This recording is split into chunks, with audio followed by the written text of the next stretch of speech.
హాయగా చల్లగా. రిషిల్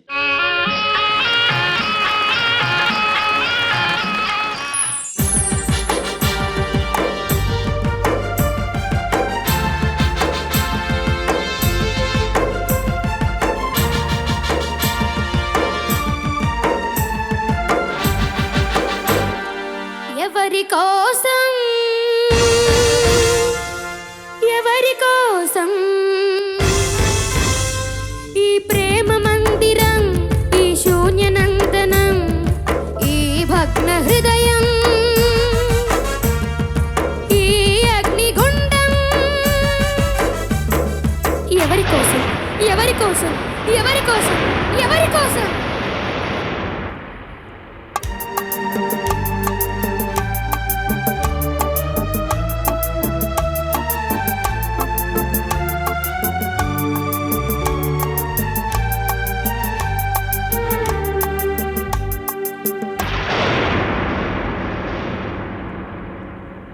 ప్రేమ భిక్ష నువ్వే పెట్టి ఈ పేద హృదయం పగులగొట్టి, పిచ్చివాణ్ణి పాత్రలేని పిచ్చగాన్ని చేసావు.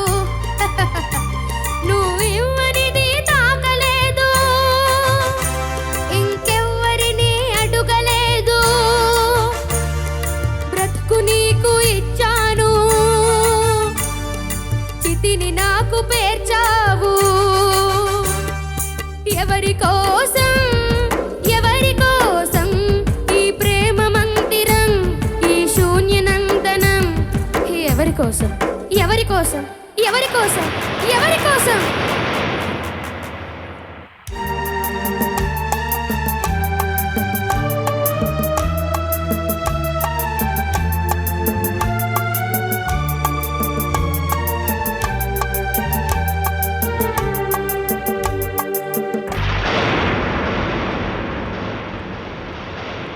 ఓర్వలేని ప్రకృతి ప్రళయంగా మారని, నా దేవి లేని కోవెల తునకలైపోని, కూలిపోయి ధూళిలో కలసిపోని, కాలిపోయి బూడిదే మిగలని. ఎవరి కోసం ఎవరి కోసం ఈ ప్రేమ మందిరం, ఈ శూన్యనందనం? ఎవరి కోసం ఎవరి కోసం ఎవరి కోసం ఎవరి కోసం?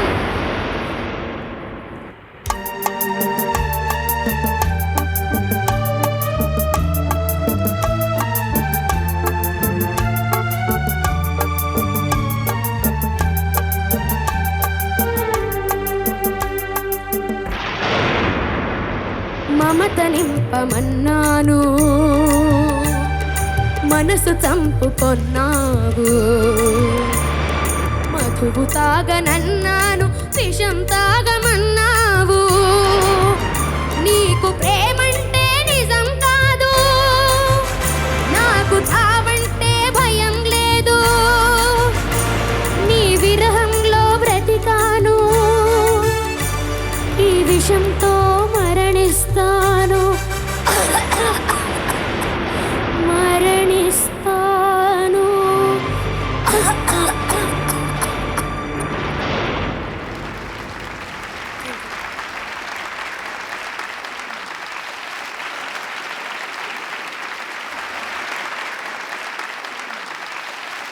ఎలారా, ఇది ఒక టోటల్ పర్ఫార్మెన్స్ సాంగ్. ఇది yes sir. You did a brilliant job అని నా అభిప్రాయం. జడ్జెస్ బోస్ గారు, మీరు ఏదో కొంచెం అలా గుండె యాక్చువల్లీ పట్టుకున్నారు. బోస్ గారు మాట తడబడి అసలు గుండె గాయమైపోయి భగ్న హృదయం అయిపోయింది నీ పాటతో, తెలుసా?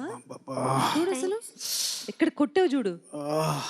ఎందుకురా రిషిల్ ఇలా చేసావు? ఎవరి కోసం ఎవరి కోసం ఎవరి కోసం ఎవరి కోసం? మీకోసం, ఆడియన్స్ కోసం. సూపర్ రా, చాలా బాగా పాడావు రిషిల్. Thank you sir. ఇంత బాగా పాడావు ఉంటే అసలు పాడేంత వరకు అసలు ప్రశాంతంగా కూర్చుంటావురా. ప్రశాంతంగా ఒక మూల కూర్చుంటావు, ఒక వైపు కూర్చుంటావు, అసలు ఏమి పట్టనట్టుగా, ఏమి తెలియనట్టుగా. ఒక్కసారి రంగంలోకి దూకితే గానీ గొప్పతనం ఏంటో మాకు తెలిసి రాదు. Thank you sir. పేలితే కాని తెలియదు బాంబు బలమేమిటో, ఉరిమితే కాని తెలియదు మబ్బు గొంతేమిటో, పాకితే గాని తెలియదు పర్వతం అంచేమిటో, దూకితే గాని తెలియదు లోయ లోతేమిటో, పాడితే కాని తెలియదు రిషిల్ సత్తా ఏమిటో. Thank you very much.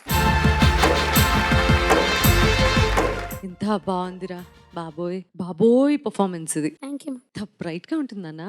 ఎప్పుడైనా చెక్ చేసుకున్నావా నువ్వు ఎంత బ్రైట్ గా పాడగలవు అనేది? నాకు కూడా తెలియదు మ్యామ్ అది యాక్చువల్లీ. నీ శక్తి నీకు తెలీదు, మాకు తెలుస్తుంది ఎవ్రీ టైం నీ పర్ఫార్మెన్స్ లో. బ్రిలియంట్ జాబ్ నాన్న. Thank you ma'am. అద్భుతమైన పాట వినిపించావు నాన్న. మాస్టర్ గారు క్లాసికల్ కర్ణాటక సంగీతం నేర్చుకుని ఒక విద్వాంసుడు అయినప్పటికీ సినిమా పాట విషయం వచ్చేసరికి ఆయన ఎలా మాడ్యులేట్ చేశారు. బ్యాక్గ్రౌండ్ కర్ణాటక సంగీతం అయినా కూడా అందులో ఎంత అద్భుతమైన శివశంకరి లాంటి పాటలు ఎన్ని పాడినా when it comes to commercial singing అలా కూడా వాయిస్ మాడ్యులేట్ చేసి ఘంటసాల మాస్టర్ గారు ఎన్టీఆర్ గారికి పాడితే ఎన్టీఆర్ గారి లాగా, ఏఎన్ఆర్ గారికి పాడితే ఏఎన్ఆర్ గారి లాగా. సో అలా చేయడం అనేది సామాన్యమైన విషయం కాదు. అది మాస్టర్ గారి వల్ల మాత్రమే సాధ్యమైంది. ఒక సంగీత దర్శకుడిగా, గాయకుడిగా ఆయన జన్మ సార్థకం చేసుకున్నారు అండ్ మనందరి జన్మలు సార్థకం చేస్తున్నారు మీ అందరి పాట రూపంలో మళ్ళీ మళ్ళీ మాకు వినిపిస్తూ. Thank you so much Rishil, you did a brilliant job. Thank you ma'am. Rishil, sir. నేను అలాగే నువ్వు ఏ పర్ఫార్మెన్సెస్ ఇచ్చావని అట్లే ఒక రివైండ్ చేస్తున్నా. నీ ప్రతి పర్ఫార్మెన్స్ లో ఒక క్లైమాక్స్ ఉంటుందిరా కదా, ఒక డ్రామా ఉన్న పాటలే నీకు నువ్వు ఎంపిక చేసుకుంటావా? ఇలా సైలెంట్ గా ఉండే ఏదైనా పాట పాడావా ఈ కాంపిటీషన్స్ లో? సార్ సైలెంట్గా ఉంటే పాట పాడలేం కదా సార్. అంటే వైలెంట్ గా లేకుండా ఏదైనా పాట పాడావా? అలాంటి పాట అయితే ఎప్పుడు పాడలేదు సార్. అదే ఇలాగే ఉంటుంది కదా నీ ఒక యాక్టింగ్ ఉండాలి నీకు పాటలో. నీకు ఇష్టం కదా అలా? ఇష్టమే సార్. ఎందుకు ఇష్టమా ప్రశ్న అడిగేందుకు ఇంత? బికాస్ వీళ్ళల్లో ఎవరు పాడలేరు కాబట్టి సార్. అలాంటావా? రిషిల్ వల్ల మాత్రమే కుదురుతుంది climax. Yes. You think so? No sir. నీ సపోర్ట్ చరణ్ గారు చేస్తుంటే నో సార్ అని. అది కాదు, నేను అందరూ పాడగలుగుతారేమో అని అనుకుంటున్నాను సార్ నా ఒపీనియన్లో. ఓహో, సరే సరే, ఓకే. ఎప్పుడైనా ఒకసారి మెలడీ ఈ ఎపిసోడ్లో నెక్స్ట్ ఎపిసోడ్లో కాదు, next 25 years any time you sing a melody, let me know, I want to listen. Okay sir. Love you, boy. Thank you sir. Thank you రా, థ్యాంక్ యూ సో మచ్. చక్కగా పాడావు. Thank you sir. All the best. Thank you sir.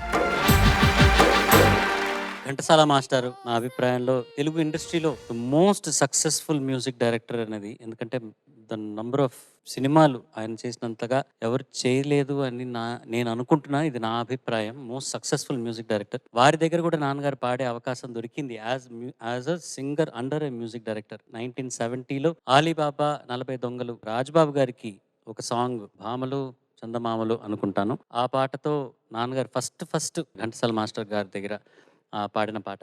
అలాగే తులసి అన్న చిత్రం 1974లో లాస్ట్గా నాన్నగారు ఆయన దగ్గర యాజ్ అ మ్యూజిక్ డైరెక్టర్ నాన్నగారు పాడిన పాట. ఎంతో మంది సింగర్స్ ఆయన కింద పాడారు, but he was the flag bearer of Telugu song ఆ కాలంలో. సో ఆయన చేసిన మ్యూజిక్ కి ఆయనే పాటలు పాడడం అన్నది ఇట్ వాజ్ బ్రిలియంట్ థింగ్. ఇవాళ ఆయన జయంతి సందర్భంగా ఆయన పాటలు పాడుకుంటూ ఆయన్ని తలుచుకుంటున్నాం కాబట్టి hats off to you sir. And మీరు ఎక్కడున్నా మా చిన్నారులని మమ్మల్ని అందరినీ బ్లెస్ చేస్తారని అనుకుంటున్నాము.